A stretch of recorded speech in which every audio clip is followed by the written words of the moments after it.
একটুকু কম খাবেন। অর্থাৎ আপনি কেবলমাত্র পেট ভর্তি করে যখনই খাচ্ছেন তখনই একেবারে পেট ভর্তি করে খাচ্ছেন।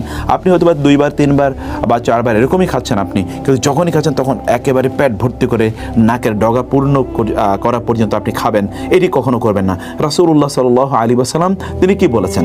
তিনি বলেছেন যে সবচেয়ে নিকৃষ্ট মা মালাআ ইবনু আদামা ওয়াআন শাররা মিন বাতনি, একজন বনি আদম সবচেয়ে নিকৃষ্ট যে পাত্রটি পূর্ণ করে সেটি হচ্ছে তার পেট।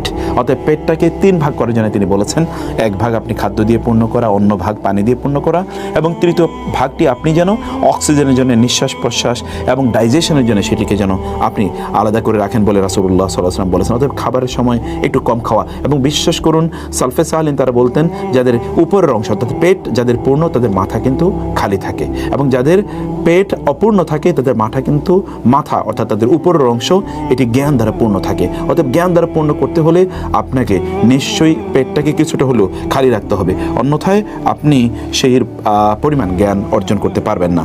পঞ্চম যে বিষয়টি আপনাকে করতে হবে তাহলে যে সকাল সন্ধ্যা জিকির আজকার করুন, প্রোডাক্টিভিটি। সুবহানাল্লাহ, আপনি যদি প্রচণ্ড প্রোডাক্টিভ হতে চান তাহলে মহান রব যিনি আপনার মধ্যে প্রোডাক্টিভিটি তৈরি করে দেবেন তাকে স্মরণ করুন।